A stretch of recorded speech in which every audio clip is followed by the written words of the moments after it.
Winning a chess game isn't something you can simply make happen. There's no outright winning strategy or forced win. If you simply hope that your opponent will do all of the work for you and make a blunder, you won't win as many games and you won't get very good.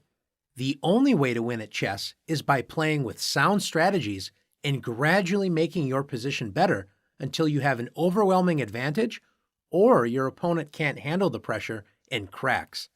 The key to improving your position is making your pieces active. An active piece is one that is full of potential and ready to jump into action. When you start a game of chess, none of your pieces are active. Most of your pieces can't even move. Your job is to get your pieces into the game and put them on active squares where they can attack, defend, and improve your control of the board. Let's take a look at a few positions and compare who has more active pieces. Let's start by looking at some opening moves and see which side does a better job activating their pieces.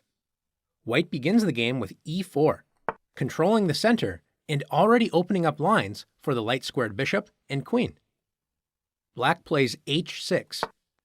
This pawn controls g5 but does nothing to help with development. White plays knight f3. The knight activates toward the center, controlling the d4 and e5 central squares.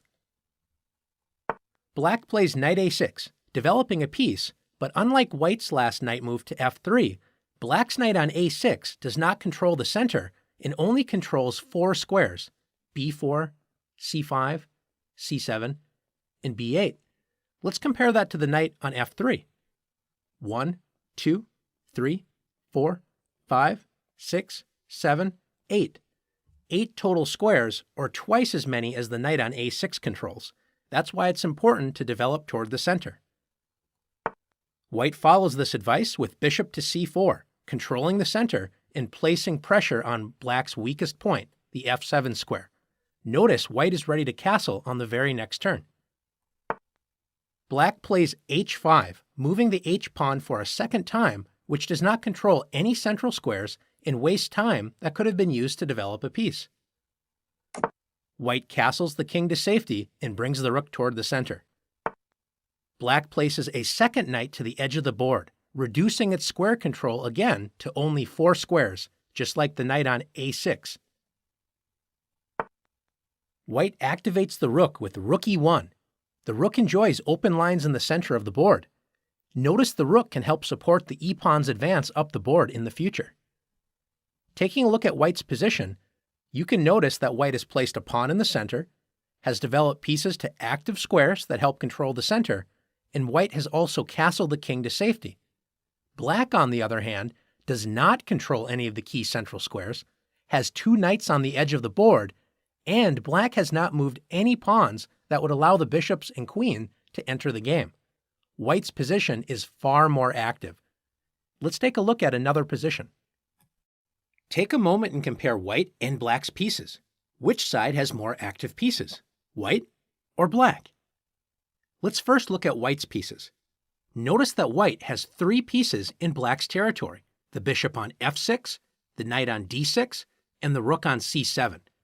All of these pieces are very active. The bishop on f6 controls a lot of key squares right in front of Black's king, and notice the bishop controls the entire a1 to h8 diagonal. This bishop also controls h4 to d8, controlling a lot of dark squares right in Black's territory.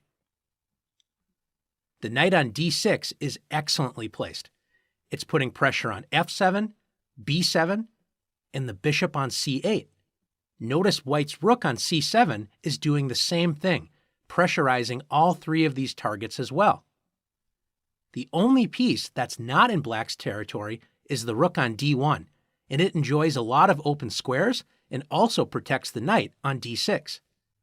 Let's compare that with Black's pieces. Black has no pieces in White's territory, and notice Black has 3 pieces still on the 8th rank. The rook on a8, the bishop on c8, and the rook on f8. The only piece not on the back rank is the knight on h6, stuck in the corner.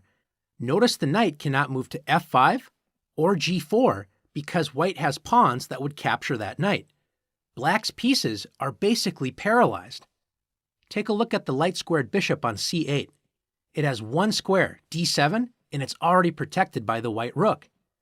The black rook on f8 cannot move to e8 because of the knight, or d8 without getting captured by the bishop. The only piece that can move without getting captured is the rook on a8, and it can only move to b8, where it's not really doing much. So to take a look at this position, we can say white has very active pieces and black has very inactive pieces. Let's take a look at one more position. Finally, in this position, is it clear which side has more active pieces? Let's take a look. Notice that both sides have pawns directly in the center, d4 and d5. Both sides have very active bishops. They both control kingside and queenside space.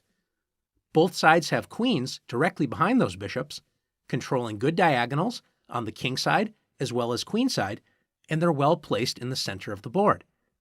Notice both sides have rooks on the c-file, enjoying a lot of open squares. The only difference between the two sides is the rook on e1 for white has the e-file all to itself. Meanwhile, the rook on f8 isn't really doing that much for black. So black solves this by playing rook f to e8. Both sides have very active pieces. We would call this an even or balanced position. Now that you've learned how to identify active versus inactive pieces, it's your turn to practice activating your pieces.